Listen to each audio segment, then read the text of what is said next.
Welcome back, mga kaagab. Ito na naman po ang inyong lingkod, si Mr. Destiny. Medyo pasensya na po kayo sa boses natin ha. Medyo pause tayo dahil may sipon.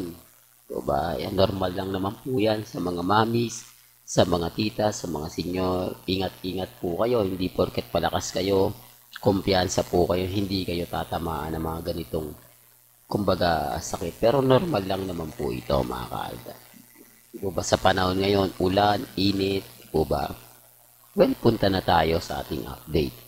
Marami ngayon nagtataka at nagugulat. Madalas na nga puro nila makita si Alden na nagsiselfon. May tinatawagan na hindi po, kumbaga, pinapahayag ng ilan. Sabi ko nga po sa inyo, may mga point mga kaaldab na kampante lang po kayo. Di po ba? Alam nyo naman po, pagdating dito sa social media, maraming mga bitter, maraming inis na inis, maraming galit na galit. Talagang grabe yung mga bagay-bagay po na binabato nila sa atin. Bato na talaga naman pong hindi mo gugustuhin kapag nakita mo. Di po ba? Ganyan naman po sila ka-bitter eh. Ganyan naman po sila ka-inis kapag si Mr. Destiny nagbibigay ng update. Ayaw nila na nakapagbibigay tayo ng saya, nakapagbibigay tayo ng mga ganap sa mga mami, sa mga titas, sa mga senyor. Alam niyo po ba si Mengay at si Alden ay malapit po sa mga mami, sa mga titas, sa mga senyor? Ganon din naman po si Richard Paul Quezon. Kaya nga sabi ko sa inyo, hindi po nila yan lolokohin simula't simula pa lang po. Kasi sinasabi nila lahat daw po ng mga sinabi ni na Alden at ni Maine, hindi raw po totoo. Promotion lang po yun. Ito yung pinapaliwanag ko na hindi po nila nagegets at hindi po nila naiintindihan. Si Alden po, laki ng probinsya sa Laguna. Si Mengay naman po sa Bulacan. Alam nyo na agad yung pinupunto natin. Pinalaki po sila ng magulang nila na may takot sa Panginoon.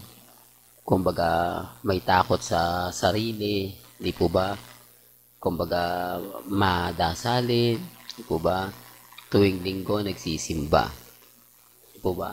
Kaya kasabi ko sa inyo, hindi sila yung tipo na pinanganak na wala lang. Di po ba na kumbaga dito po sa modernong ibig kong sabihin part ng Maynila, hindi po ba na parang normal lang yung mga ganyang bagay? Hindi po. Sabi ko nga po sa inyo, di po ba yung kwento ni Mengay, sumasakay siya ng jeep, po ba? At yung mga bagay-bagay na ganon, nakakatuwa kapag naririnig po natin. Kaya nga sabi ko sa inyo, sa isang event na galing po mismo sa bibig ni na Alden at ni Maine, sino yung paniniwalaan po ninyo? Sino sa palagay po ninyo yung nagsasabi ng totoo at yung nagsasabi ng fake news lang? Di po ba? Doon pa lang po may mali na eh. Doon pa lang po may mga bagay-bagay na mapapaisip ka talaga. Di ba? Pero relax lang. Kampante lang naman po ako. Malay nyo, mga kaalda, bukas sa makalawa, mag-iba na yung senaryo. Mag-iba na yung takbo. Di po ba? Na dating ganito, na dating ganyan. Di po ba? Kaya nga sabi ko sa inyo, ako, pampante lang po tayo. Relax. Di po ba? Maging matatag. Lalo na nga po ngayong nararamdaman natin yung presensya nila Maine at ni Alden. Lalo na po sa Instagram, sa Twitter, halatang halata po na sila po talaga yung bitter. Sila po talaga yung affected.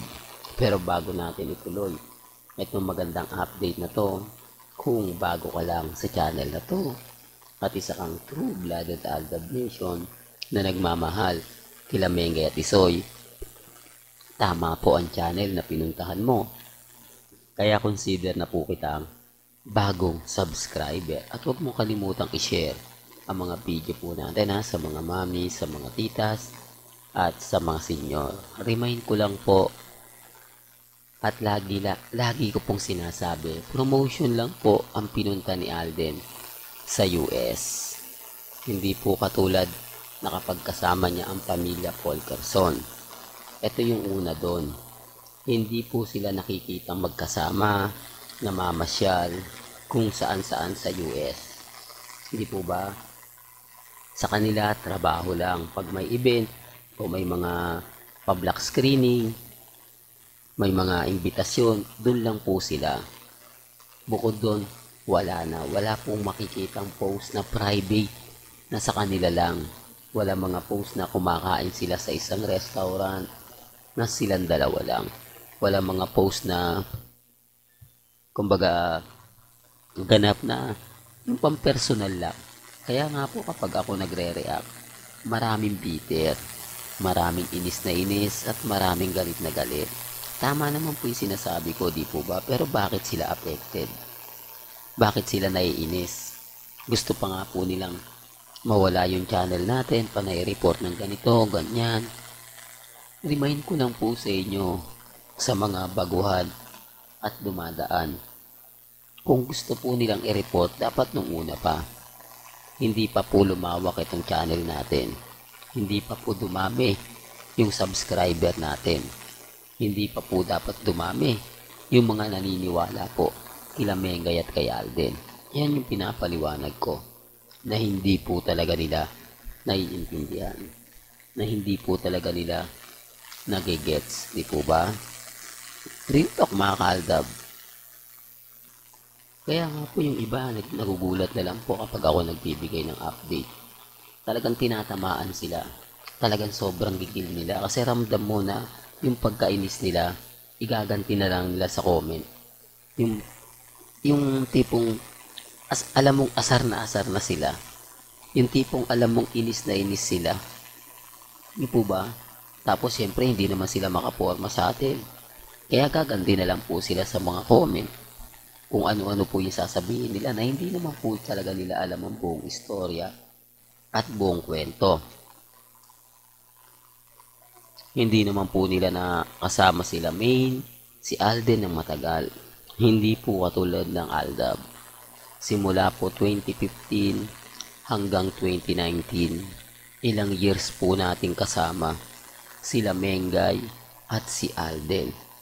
Yan po yung pagkakaiba ng mga pinapaliwanag ko at sinasabi ko na hindi po lilinlangin o lolokohin po ni na Alden at ni Main ang mga mamis, mga titas, mga senyor na nagmamahal po sa kanila. Taliwas po sa mga pinapakalat ng mga taong alam nyo na po ba, galit na galit at inis na inis nga po kay Mr. Destiny, pero okay lang po yan. Diba? Kampante lang tayo, maging matatag. Malay nyo, bukas sa makalawa, mag-iba na yung senaryo. Di po ba? Well, hanggang dito na lang po ang ating latest updates. Kaya kung gusto nyo pa po ng pinaka-latest at sariwang update, abay tumutok lang po kayo dito po sa channel ni Mr. Destiny para updated kayo sa mga bago at sa mga latest po na i-upload po natin. Maya-maya lang. Hanggang sa muli, salamat po sa panonood at pakikinig.